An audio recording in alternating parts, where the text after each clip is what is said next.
반갑습니다.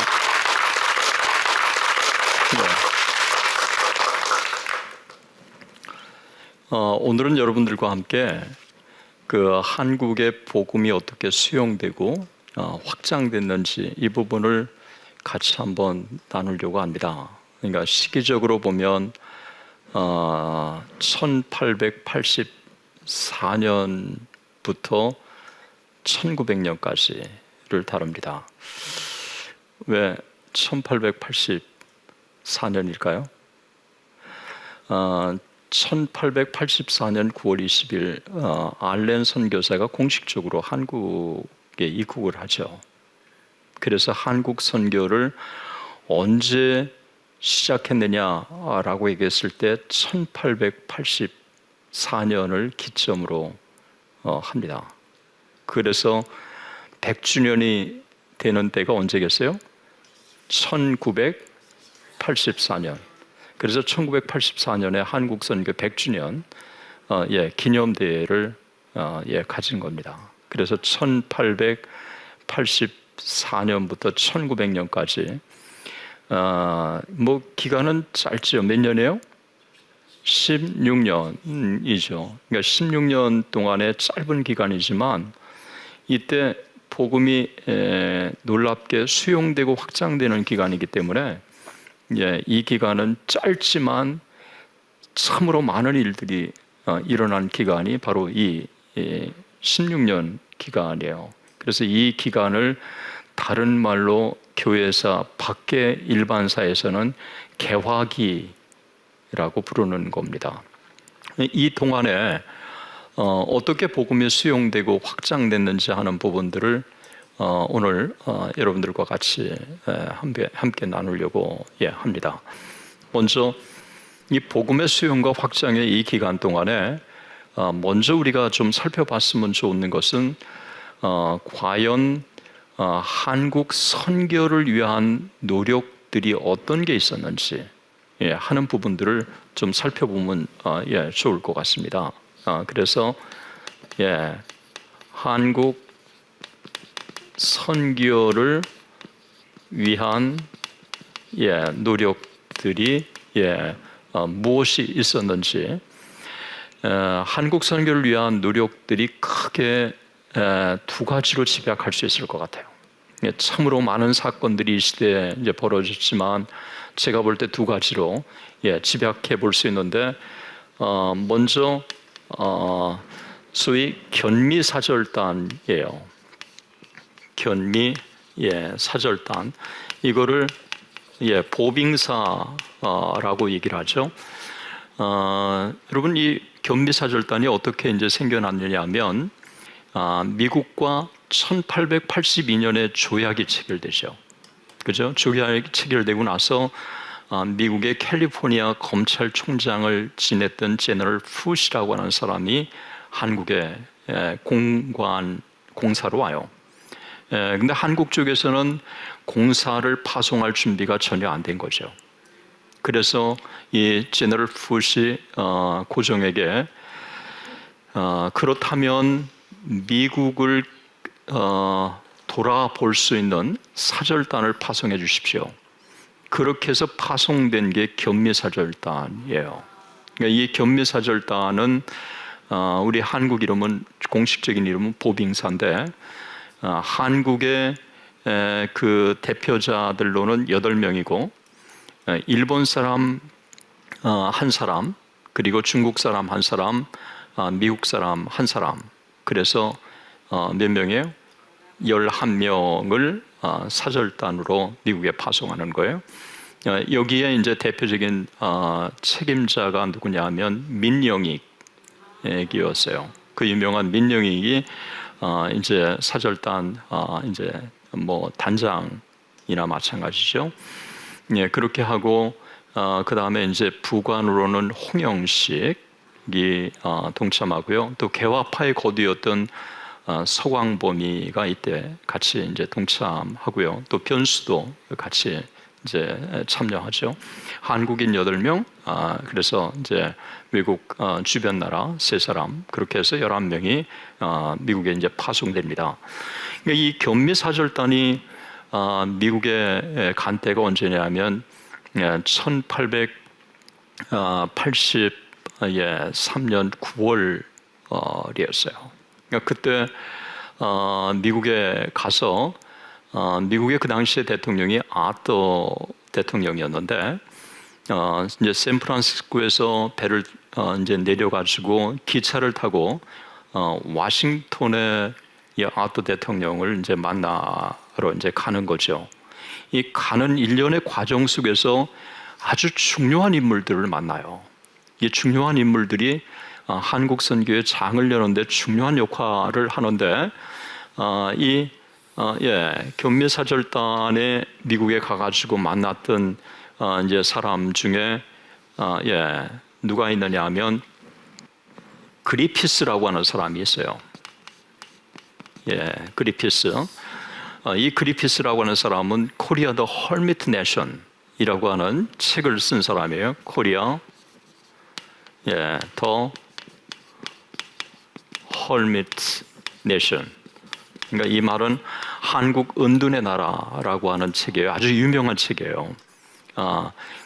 이 책을 저술했던 이 그리피스라고 하는 사람이 견미사절단이 묵고 있는 뉴욕의 빅토리아 호텔을 찾아와요. 그 빅토리아 호텔에 찾아왔는데 빅토리아 호텔에서 8명을 다 만나지는 못하고 그 중에 3사람을 만나요. 그 3사람이 누구냐 하면 민영익, 그리고 서광범, 그리고 변수, 이 3사람을 만나요. 그런데 이 3사람이 이제 함께 저녁 식사를 같이 나누는데 이 3사람 중에서 서광범과 변수는 일본 말을 유창하게 했어요. 그리고 그리피스는 일본에서 4년 동안 교수를 했기 때문에 일본 말을 또 유창하게 또 했어요. 그러면 저녁 식사를 나누면서 무슨 말로 대화를 했겠어요? 일본어로 대화를 나누는 거예요. 그러니까 서로 유창하게 일본 말을 하니까 대화가 자연스럽게 된 거죠. 그래서 그리피스는 궁금해서 뭐 하멜의 그 표류기에 대해서 아느냐, 뭐 기독교에 대해서 많이 이제 물어봤겠죠. 이제 서로 이때 서로 자기를 소개할 때 오늘날 같으면은 뭐 가지고 소개해요? 명함 하나 주시죠. 그러잖아요. 오늘은. 근데 그 당시에 한국인 대표들이 명함을 가졌겠어요? 안 가졌겠어요? 명함이 없었죠. 그러면 뭔가 서로 커뮤니케이션을 하고 싶은데 어떻게 하겠어요? 그러니까 종이 하나를 주고요. 종이 하나에다가 이름을 좀 쓰라고. 그런 거예요. 그래서 그때 그리피스가 이들한테 받아놓은 그 이름, 그러니까 한문으로 쓰고요, 또 한글로 쓰고요, 또 영어로 쓴 거, 이 메모를 제가 미국에서 찾아냈어요. 거짓말 같은 얘기예요. 어떻게 찾아냈느냐 하면 이 그리피스라고 하는 사람이 자기가 갖고 있는 자료를 너무 사랑했어요. 그래서 자기가 메모했던 것도 버리지 않고 보관하고 있었어요. 그리고 그때 받아놓은 메모도 자기가 갖고 있었어요. 그러니까 일생 동안 소중하게 갖고 있다가 세상을 떠났는데 그의 아내가 그 남편 거하고 또 자기 거하고 다 해가지고 그 남편이 졸업한 로커스 대학에 그거를 자료를 기증한 거예요. 그래서 이걸 그리피스 컬렉션이라고 하는데 이 그리피스 컬렉션을 제가 2년 동안에 찾았어요. 쭉 자료를 찾다가 보니까 그때 했던 메모가 나온 거예요. 이름하고. 왜 그때 받은 건지 알 수 있느냐? 그분이 스크랩을 해놨는데 연도별로 그 다음에 월별로 스크랩을 쭉 해놓은 거예요. 그 스크랩을 해놓은 것 중에 그 메모가 발견이 된 거죠. 그래서 제가요, 이 자료를 나도 사랑하지만 이 사람처럼 그렇게 자료를 사랑하는 사람이 있을까? 이 굉장한 도전을 제가 받았어요.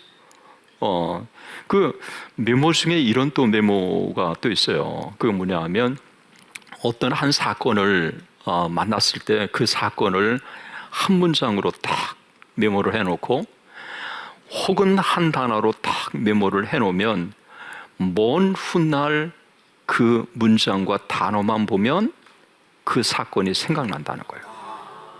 이거 저는 어느 정도 이해가 가요. 저는 이제 중학교 때서부터 목사님 설교를 적었어요. 목사님 설교를 적었는데 놀랍게도 목사님이 적은 설교가 훗날도 생각나요. 그리고 그 설교 메모를 보면 그분이 어떻게 접근했는지도 생각이 나요. 그리고 또 일기를 제가 또 썼는데 일기를 보면 또 그때 그 사건들이 생각이 또 나요. 그래 여러분들이 이제 뭐 조금 빗나갈 수 있지만 치매를 방지하는 거, 메모 하나씩 남기는 거 여러분들 아주 중요해요. 그리고 중간중간에 그거를 다시 환기시키는 거예요. 이거 상당히 중요한데요. 그러니까 하나님은 우리에게 많은 기프트를 주셨는데 그 기프트 중에 이 기억에 대한 기프트를 하나님이 주시는 거예요. 그래서 여러분들이 이제 하나님이 내게 주신 이 기억들을 어떻게 정리를 딱 해놓으면 그러면 먼 훗날 보면 그것들이 이제 잘 생각이 나는 거죠. 뭐 더 많은 얘기를 할 수 있지만 또 너무 빗나가면 안 될 것 같아서 하여튼 그리피스 콜렉션을 통해서 소중한 사료들을 발견한 거예요. 이 그리피스의 이런 만남을 자기가 코리아 더 헐미트 내션, 이 책은 본래 1882년에 나온 책이에요. 그런데 견미사절단은 언제라고요? 1883년 9월이었어요. 그러면 이 책이 출간되고 이 사건이 벌어졌는데 이 사건을 얼마나 소중하게 이 그리피스가 생각했는지 개정판에 삽입을 한 거예요. 그래서 그때 있었던 그 스토리들을 우리가 알 수 있게 된 겁니다. 또 한 사람을 만나는데 또 한 사람이 누구냐 하면 가우처라고 하는 사람이에요. 이 가우처라고 하는 사람은 볼티모어 여자대학교의 총장을 훗날 이제 지낸 사람인데요. 아주 유명한 설교가였어요.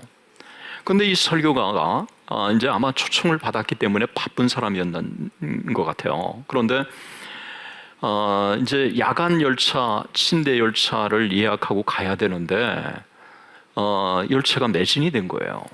그러니까 할 수 없이 2층에 이제 그 좌석 어떻게 잡아가지고 타고 가는데 아침에 깨서 보니까 낯선 소리가 막 들리기 시작한 거예요. 그리고 궁금해서 이거 보니까 흰 옷을 입은 사람들이 딱 본 거예요. 이 사람들이 어디 사람인가 조선에서 온 거를 안 거예요. 그러니까 이 조선에서 왔다 나온 이야기를 듣고요, 가뜩이나 한국에 대한 관심이 있었던 이 가우처가 이들과 함께 얘기를 나누는 거예요. 이들과 함께 나누면서 한국 선교에 대한 이 불이 가슴에 타오르기 시작한 거예요. 그래서 한국의 이 가슴에 불이 타오르기 시작하면서 자기가 감리교였기 때문에 감리교 소속이었던 이 파울로 감독에게 한국 선교를 하시면 좋겠습니다. 제가 비용을 일부 대겠습니다. 2,000달러를 제가 지원하겠습니다. 그렇게 했어요. 근데 이 파울로 감독이 아직은 한국 선교가 준비가 안 됐다고 거절을 해요. 보통 사람 같으면 포기할 만한데 포기하지 않고 일본의 주재 선교사로 있었던 맥클레이 선교사에게 당신 한국 선교를 좀 타진해 보면 어땠습니까? 그 편지에 보면 당신이야말로 거기에 걸맞는 사람입니다. 그리고 일본이 그 일을 한다면 가장 영예스러울 것입니다. 딱 편지를 보니 이 편지요, 내가 받아도 가보고 싶도록 이 사람에게 아주 도전을 준 거예요. You are the right person. 그 일을 할 수 있다. 그래서 1884년 그가 6월 달에 한국을 방문을 해요. 맥클레이. 선교사가 방문을 해서 이제 고종에게 한국 선교를 타진하는 이제 편지를 보내는데, 그 편지를 바로 이제 김옥균이가 연결을 해줘가지고 한국 선교를 해도 좋다. 학교와 병원 설립, 이 두 가지를 허락을 한다고 공식적으로 윤호를 내려요. 그래서 너무 감동을 받아가지고 이 맥클리 선교사가 미국의 감독에게 알리고요. 그래서 미국에서 선교 후보생들을 이제 찾기 시작한 거죠.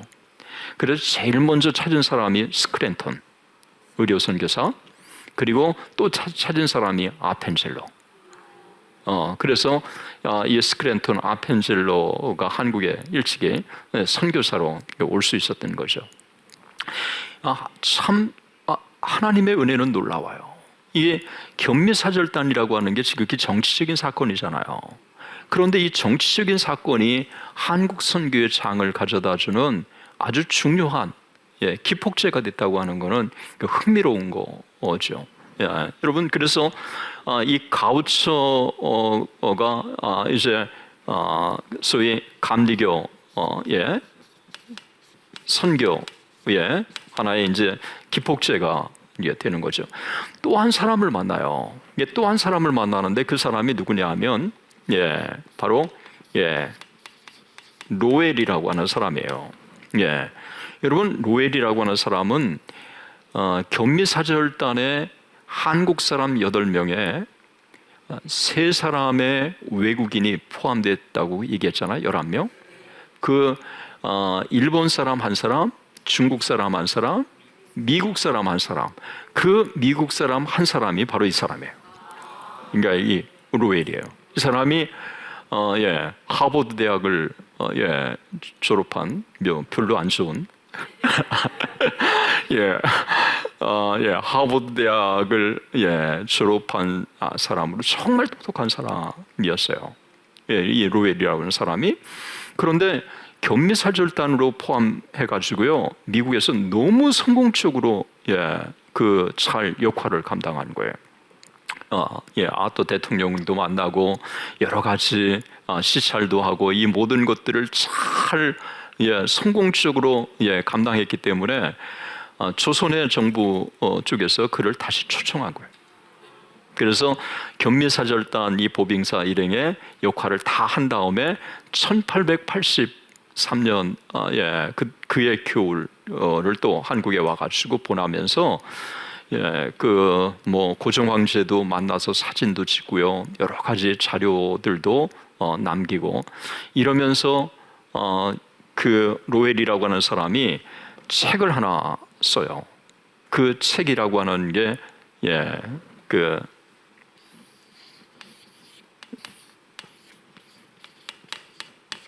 조선 더 랜드 오브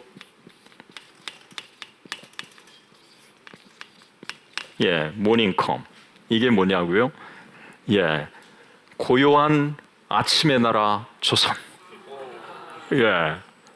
이 책을 쓰는 거예요. 로웰이라는 사람이. 그 여기에요, 너무 소중한 자료들이 많아요. 특별히 사진 자료들이 참 많은데요. 이 책을 제가 갖고 있는데 믿기지 않아요. 어떻게 1885년에 나온 책이라고 믿어지는지. 지금부터 130년이 넘는 책인데요. 사진 상태가 너무너무 좋아요. 그리고 또 이 제본도 물론 좋고요. 지금 어느 책을 봐도 손색이 없을 정도로 사진 인쇄 상태가 아주 선명해요. 그리고 그 책 안에는 한국 지도가 있는데 이 한국 지도가 꽤 커요. 지금 봐도 손색이 없을 정도 같아요. 그러니까 항공지도 같은.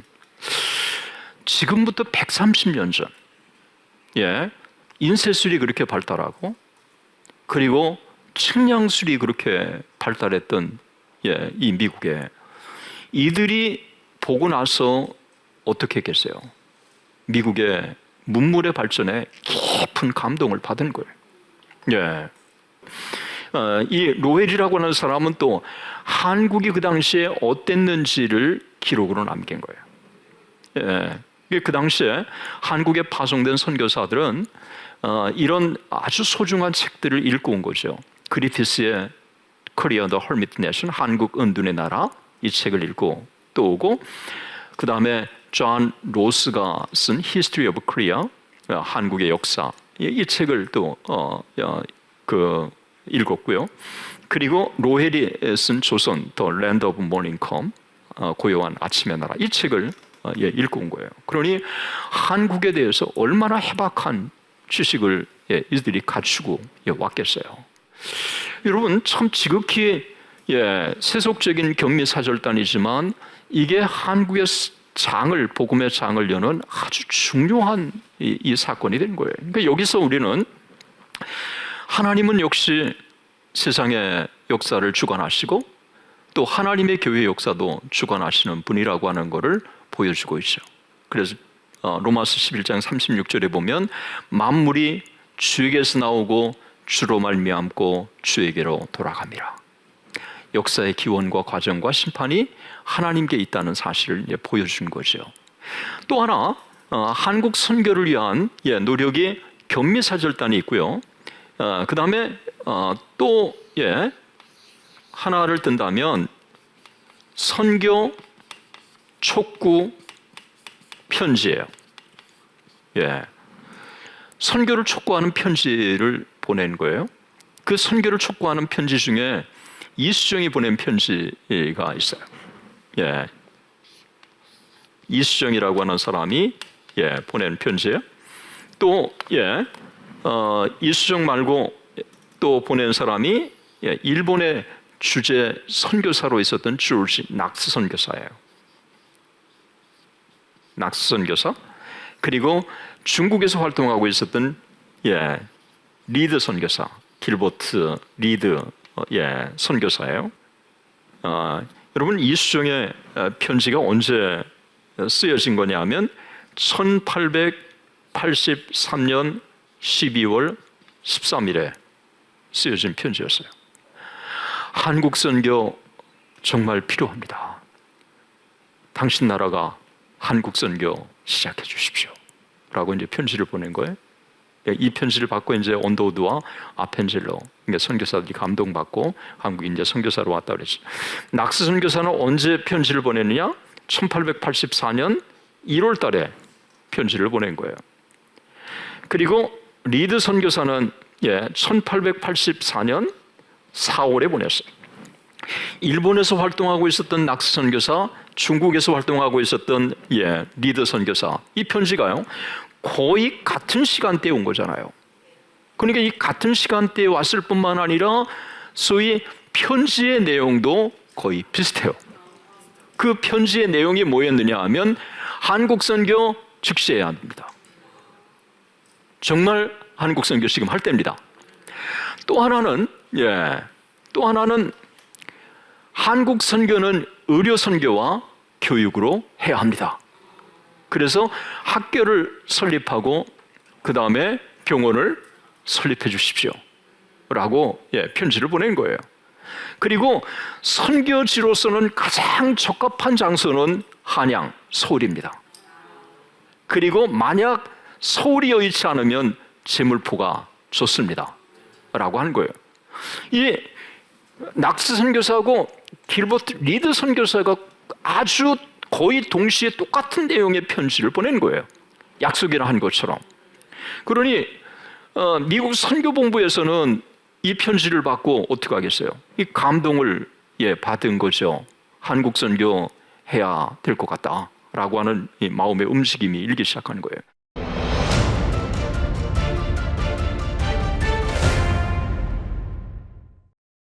그런 가운데 미국 북장로교 해외 선교부 중에서 아주 총무로 책임 있는 사람이 다른 사람들보다도 선교적인 선견지명이 있는 사람이었어요. 한국 선교 시기상조라고 하는데 그 총무였던 엘린 우드는 지금 해야 됩니다. 지금 한국 선교 해야 할 때입니다. 정말 준비가 됐습니다. 이런데 또 편지까지 딱 온 거죠. 여기에 큰 도전을 받고 자기가 갖고 있는 돈 $5,000를 도네이션 한 사람이 있어요. 바로 맥 윌리엄스라고 하는 사람이에요. 맥 윌리엄스가 $5,000를 도네이션 하고요.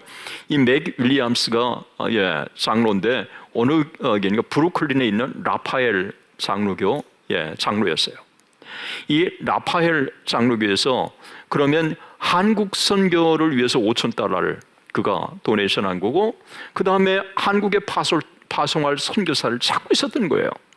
이 한국의 선교사를 파송할 선교사를 찾고 있을 때 중국에서 활동하고 있었던 알렌 선교사가 나를 한국의 선교사로 보내주시면 좋겠습니다 라고 또 편지를 보낸 거예요.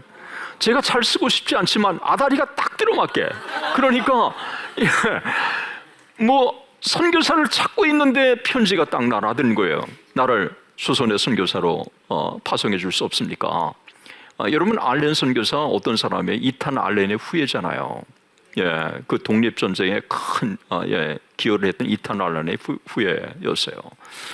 그리고 아주 똑똑한 사람이었는데 선교 사역을 하면서 그 중국에 있는 동료들이 한국이 이제 개항을 하고 선교를 찾고 있는데 알렌 한번 조선으로 가면 어떻겠어? 아주 개척자 정신을 갖고 있으니까 당신이야말로 적합할 것 같아. 이렇게 조언을 주니까 얼마나 신이 났어요. 이왕이면 자기가 개척자적인 마음을 가지고 한국 선교사 자기를 보내달라고 한 것이요. 그래 한국의 선교사로 와가지고 정말 큰 역할을 알렌 선교사가 한 거예요. 그리고 또 한 명의 선교사를 물색하고 있었어요. 물색하고 있었는데 1884년 7월 10일자 편지 한 통을 딱 날아들었어요. 저는 언더우드입니다. 뉴 브룬스윅 신학교를 졸업했습니다. 제가 어떤 선교지를 가야 할지를 모르고 있을 때 이수정의 편지를 받고 한국 선교로 가기로 결심했습니다. 저의 소속되어 있었던 RC 교단본부에는 파송할 준비가 되어 있지 않다고 하는데 저는 실망스럽기는 했지만 저는 포기하지 않고 북장로교 선교에 저를 한국의 선교사로 파송해 줄 수 없습니까? 이런 편지가 딱 날아드는 거예요. 그러니까 한국에 파송될 선교사를 찾고 있을 때 이 편지가 딱 날아들어서 한국 선교를 하게 된 거죠. 1년에 보시면 한국 선교를 촉구하는 이수종, 낙스, 리드 선교사들의 이 편지가 딱 도래하면서 이제 한국 선교를 찾고 있었고, 이렇게 해서 스크랜턴 선교사가 한국에 선교사로 또 오게 되고, 또 아펜젤로 선교사가 또 오게 되고, 알렌 선교사가 오게 되고, 그리고 언더우드 선교사가 오게 되고, 그래서 장로교, 감리교 선교사들이 한국에 오게 된 거죠. 그러니까 하나님께서 한국의 복음의 장을 여시기 위해서 얼마나 깊이 개입하시고 인도해 주셨는가를 여기서 우리가 읽을 수 있는 거죠. 하나님의 은혜가 참 놀랍죠. 그러면 이런 가운데 한국의 복음의 확장이 이미 선교사들이 입국하기 전에 놀랍게 진행된 거예요. 그러니까 이 부분들을 여러분들과 같이 한번 나누면 좋을 것 같습니다. 한번 여기 보시면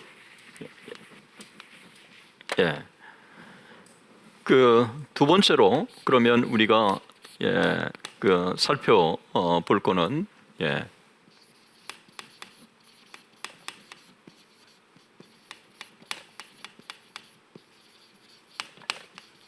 국내에서의 복음의 확장.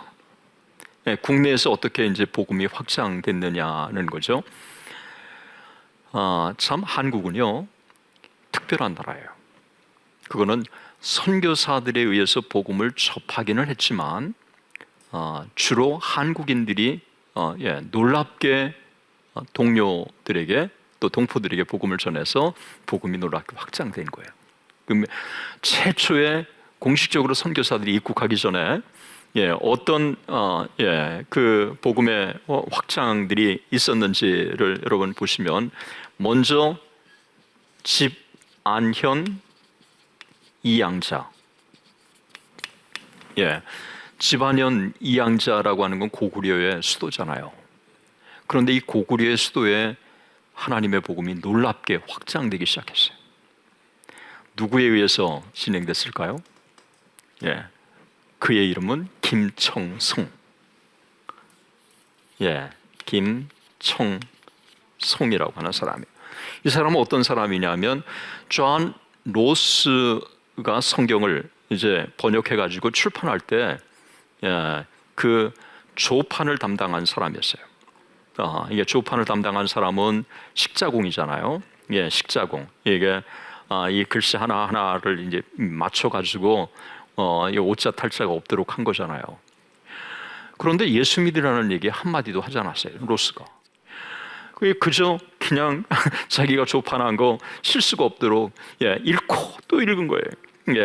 태초에 말씀이 계시니라 이러면서 읽고 또 읽고 또 읽고. 여러분, 읽으면서 하나님을 만난 거예요. 은혜를 받고 나니까요, 견딜 수가 없었어요. 자기가 만든 쪽복음을 가지고 자기 고향 집안으로 와가지고 돌리기 시작한 거예요. 1883년에 그냥 성경을 막 돌리기 시작한 거죠. 여러분, 한국에 파송된 선교사들은요, 놀라운 전략을 갖고 있었어요. 이걸 깨달은 거예요. 하나님의 말씀 쪽복음을 나눠주니까 쪽복음을 읽은 사람들이 주님을 만난 거예요. 여기저기서 주님을 만나는데 이 사람들에게 세례를 달라고 요구한 거죠.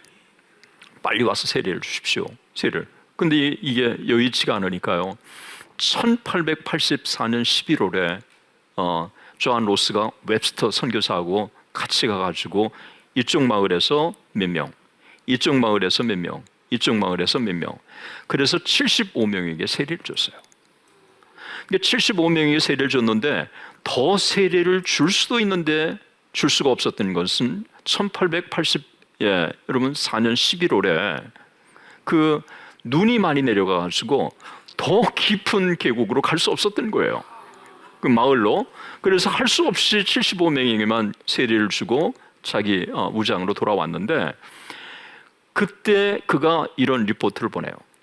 75명 말고 세례를 받기를 원하는 사람들이 600명이 더 있었다. 여러분, 세례 단계가 600명이라면 학습 단계까지 따진다면 몇 명이겠어요? 1000여 명이 되는 거죠. 선교사들이 입국하기 전에 1000여 명의 신앙의 공동체가 있었다는 것은 이건 굉장한 거예요. 그래서 로스가 이런 고백을 해요. 참 신기하다. 선교사 한 명도 들어가지 않은 그곳에 쪽복음 몇 개, 전도지 몇 개가 들어갔을 뿐인데 그게 놀랍게 그와 같은 선교의 결실을 몇 개 만들었다라고 하고 있어요.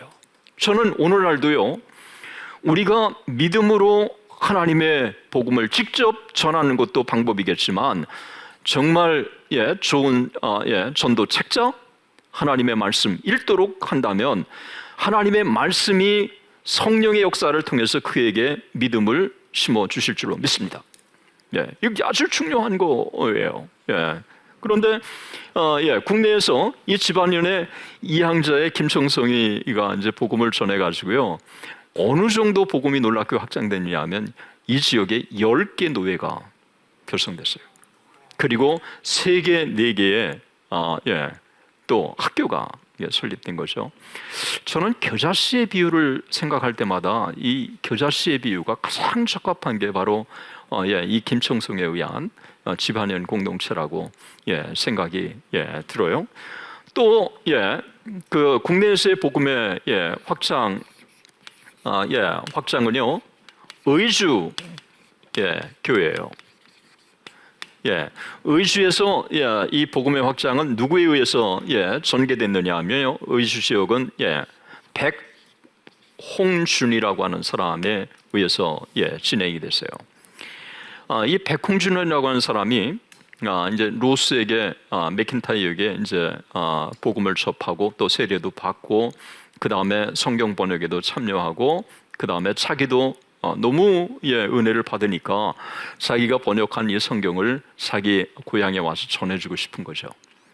그래서 이제 자기 의지에 와서 이제 그 복음을 전해주는데, 여러분 전해주려면 뭐가 필요해요? 쪽복음이 필요하잖아요.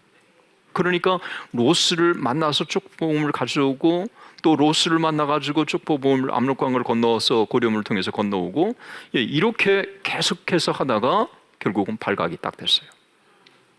결국은 봉천에서 체포돼 가지고 봉천 감옥에 투옥돼서 2년 만에 쓸쓸하게 세상을 떠나요. 한국인으로는 최초의 순교자가 백홍준이에요. 그런데 그가 세상을 떠났지만 이 의주 지역은 놀랍게 복음이 확장된 거예요. 의주, 강계, 삭주 이 지역까지 그냥 놀랍게 복음이 확장이 되기 시작하면서 톨리라고 하는 사람이 아주 흥미로운 기록을 하나 남겼어요. 1897년에 자기가 의주 이 지역 쭉 한번 돌아보다가 어떤 마을에 갔는데 그 어떤 마을에 예수를 믿는 사람들이 600명이나 됐는데 이 600명이나 되는 사람들이 다 가장들이었다 라고 얘기를 하고 있어요. 여러분 모르겠어요. 한 그 가정의 가장이 예수를 믿으면 그 나머지 사람들은 믿어요, 안 믿어요? 다 믿을 수밖에 없죠. 그러니까 여기 보면 총성에 의해서 세례를 받은 사람이 75명이라 그랬잖아요. 이 75명도 다 가장들이었어요. 그러니까 75 가정이 예수를 믿은 거나 마찬가지고 또 600명이 예수를 믿은 거나 이제 마찬가지죠. 그러니까 복음의 확장이 그만큼 아주 놀랍게 진작됐다는 것을 보여주고 있어요. 또 복음의 확장은 소래에서 이루어졌어요. 소래교회. 황해도 그 송천이라고 하는 곳에 있는 소래교회죠. 이 소래교회는 누구에 의해서 시작됐냐 하면 그 서상륜이라고 하는 사람에 의해서 되었어요. 보통 서상륜. 이 서상륜이라고 하는 사람도 존 로스에 의해서 또 맥킨타이어에 의해서 이제 예수를 믿고 성경 번역에도 참여하고 그 다음에 자기의 고향 의주로 왔다가 의주에서 사랑하는 동생 경주한테 예수를 믿게 하고요. 그런데 이게 주변에 드러나서 발각될 위험이 있으니까 소래, 송천으로 간 거예요. 백부가 있으니까. 이 송천에 가서 복음을 전해주는데 성경이 또 필요할 거 아니겠어요. 성경이 필요해서 로스에게 편지를 보내요. 성경이 부족합니다. 로스 선생님, 성경을 보내주십시오. 그래서 이 로스가 대량의 성경을 그냥 포장을 해가지고요, 인천에 보내요. 인천 세관원에 딱 보니까 이 엄청난 이 성경이 발각됐는데 누가 보낸 거예요? 존 로스 선교사가 보낸 거예요. 며칠 후에 그 세관의 책임자였던 뮬렌도르프한테 편지 한 통이 날아들어요. 그 편지에 저는 존 로스 선교사입니다. 그 성경은 제가 보낸 겁니다. 그 성경을 서상륜에게 건네주면 고맙겠습니다. 부탁합니다. 이 뮬렌도르프는요 유태인이었어요. 그런데 이 유태인은 또 기독교에 대해서 또 핍박하는 사람, 부정적이잖아요. 그러니까 반기독교적 인상을 갖고 있어요. 도대체 나를 어떻게 보고 이런 엄청난 성경을 이러면서 그가 이제 화가 났는데요. 그의 또 아내는 독실한 크리스찬이에요. 집에 와서 이런 얘기를 하지 않겠어요. 여보, 참 로스라고 하는 선교사가 대량으로 쪽복음을 보내가지고 서상윤에게 건네주라고 했어요. 참 그런 사람이 있어. 이렇게 했지 않겠어요? 이 아내는 기도했죠. 기도하면서 때를 딱 기다린 거죠. 그리고 사랑하는 남편에게 여보 부탁이야. 그 성경을 서상윤에게 건네주면 어때요? 예, 아내가 그렇게 간곡하게 부탁하는데 뭐 어떻게 거절하겠어요? 예, 장로의 사기가 보니까 뭐라고 그랬냐 하면은 서상률을 밀초하여 비밀리에 초청하여 그 성경을 그에게 건네주고요. 더 이상 일이 없도록 문말을 딱 해준 거예요. 참 하나님의 은혜가 놀랍죠. 이렇게 해서 성경이 남잖아요. 소래에도 복음을 전해주고 남으니까 서울에 와가지고 막 나눠주기 시작한 거예요. 그래서 서울에 막 나눠주면서 예수 믿기 시작하고 사람들이 생겨나가지고 그래서 서울 지역에 최초의 교회가 설립됐어요. 그 서울 지역의 최초의 교회가 어느 교회예요? 어디 교회예요? 세문안교회. 실력 대단하시네요. 그거 신학생들도 잘 모르는데. 그래요? 제가 강의 수준을 좀 더 높여야 되겠네요. 여기 세문안 교회, 이 세문안 교회 와서도 복음을 전한 사람이 누구예요? 서상윤이에요. 한번 보세요. 언제 세문안 교회가 설립됩니까? 1887년 9월 27일. 이게요. 그때 창립 예배를 드릴 때 참석한 사람이 몇 명이에요? 14명. 한국인 14명이에요. 이 14명 중에서 13명이 바로 로스에 의해서 전도를 받고 맥킨타이어 로스에 의해서 전도를 받고 예수를 믿은 사람이에요. 그 핵심 되는 사람이 바로 서상윤이에요. 그리고 로스가 번역한 성경을 가지고 창립 예배를 드렸어요. 그리고 언더우드가 세문안 교회 창립 예배를 드린 걸로 하는데 그건 맞는 말이에요. 그러나 창립 예배를 드릴 때 로스 선교사도 같이 온 거예요. 그렇다면 사실 엄밀한 의미에서 로스도 참석하고 로스에 의해서 전도받은 사람들이 같이 창립 예배를 드렸다면 그 교회 창립자는 누구예요? 언더우드하고 로스라고 해야 맞는 거라고 생각해요. 자, 한번 보세요. 자, 이제 이 국내에서의 복음의 확장에 중요한 거는 집안연의 김청송, 의주교회 백홍준, 소래의 서상윤, 서경주, 그리고 세문안교회 서상윤. 집안연 이거는 언제부터요? 1883년. 의주는 1884년으로 봐요. 소래는 1883년으로 또 봐요. 서문안교회는 1887년. 다 한국의 선교사들이 입국하기 전에 신앙의 공동체를 태동시킨 사람들이 다 공통적인 게 있어요. 누구예요? 존 로스에 의해서 세례받은 사람들이에요. 그리고 복음을 접한 사람들이에요. 한국 선교 100주년 때요, 존 로스를 기준으로 하자고 했던 그 이유도 바로 여기에 있어요. 한국의 복음의 장을 여는데 너무너무 중요한 역할을 한 거죠.